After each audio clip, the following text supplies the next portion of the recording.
Group 1 case అనేటటువంటిది postpone అయింది. దీని గురించి ఎక్కడ పడితే అక్కడ గ్రూప్ 1 కేసు గురించి ఎవరు పడితే వాళ్ళు అవగాహన లేకుండా మాట్లాడొద్దు. ఎందుకంటే అందరం నిరుద్యోగులమే.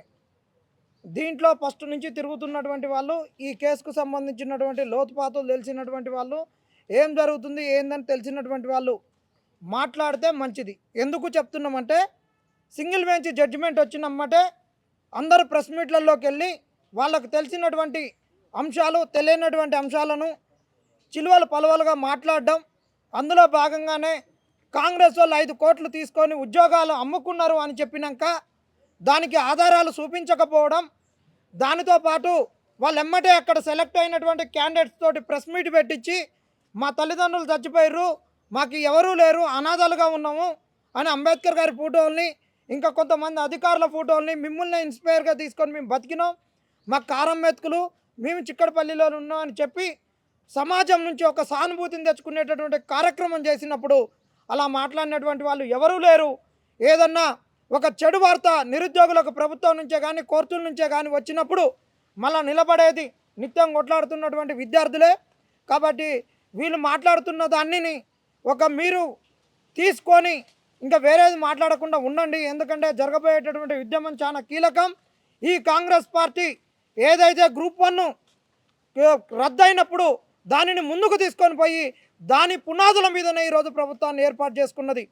కాబట్టే రేవంత్ రెడ్డి గారు ఎక్కడికి పోయినా ఎవరిని కలవాలి, ఎవరితోటి కలిస్తేనే ఈ కేసు ముందుకు పోతుంది అనే ఉద్దేశంతో కొన్ని అకేషన్స్లో కొన్ని సందర్భాలను సృష్టించుకొని ముఖ్యమంత్రి సాక్షాత్తు ఈ కేసులో ఇన్వాల్వ్ అయ్యి ఈ కేసును ముందుకు తీసుకుపోతున్నటువంటి వైనం మనకు కనిపిస్తుంది. కాబట్టి ఇది ప్రెజుడిస్లో ఉన్నందున మనము చాలా జాగ్రత్తగా మాట్లాడాలి.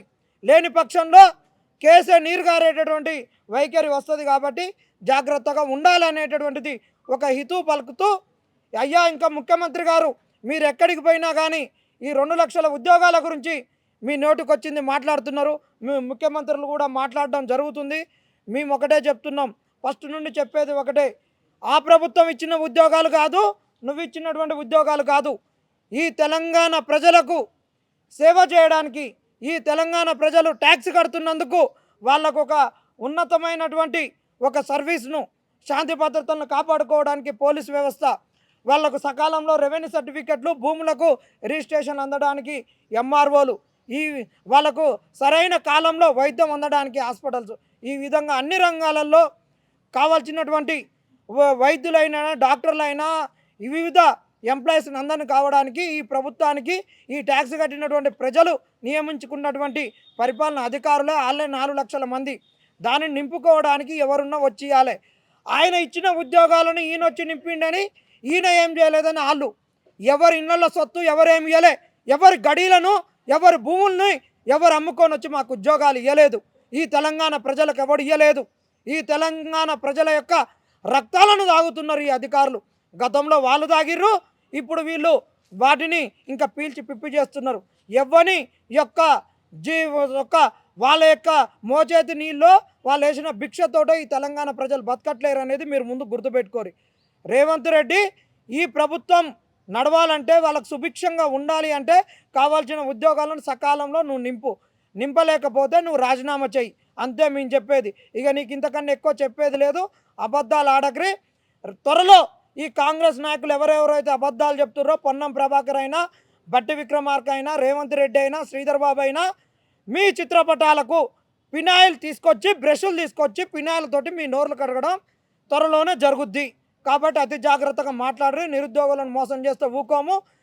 కవాతు ఏదైతే మీ తలపెట్టినో ఈ కవాతులో కాంగ్రెస్ వాళ్ళు కొంతమంది కాంగ్రెస్ గుండాలను, ఈ గల్లీలలో తిరిగేటటువంటి పిక్ పాకెటర్స్ను, ఈ మన ఇందిరా పార్క్ దగ్గర ఉంటూ మన రామకృష్ణ మాటలో తినేటటువంటి ఒక స్ట్రీట్లో తిరిగేటటువంటి వాళ్ళని కూడా వదిలిపెట్టి కవాతును ఆగం చేసి దీనిని నడిపించేటటువంటి నిరుద్యోగులపైన ఒక క్రిమినల్ కేసులు పెట్టేయాలనేటటువంటి ఆలోచనలతోటి కాంగ్రెస్ వాళ్ళు ఉన్నారు. ఇది గతంలోనే జీవో 29 గురించి బండి సంజయ్ గారు వచ్చినప్పుడు ఆడ రియల్ అయింది. వారే చెప్పిర్రు, నాకు డీసీపీ గారు ఫోన్ చేసిర్రు, ఇందులో కొంతమందిని కాంగ్రెస్ వాళ్ళు వదిలిపెట్టిర్రు. కాబట్టి నేను వెళ్తే ఈ విద్యార్థులకు మీద కేసులు అయితే వాళ్ళకు అన్యాయం జరుగుద్ది, వాళ్ళకు ఉద్యోగాలు రాకుండా పోతారు. వాళ్ళైతే ఏ ఉద్యోగాల గురించి కొట్లాడుతున్నారో ఆ ఉద్యోగాలు రావని ఆ రోజే వారు చెప్పిర్రు. అక్కడ ఉన్నటువంటి సెంట్రల్ మినిస్టరే చెప్పిండు.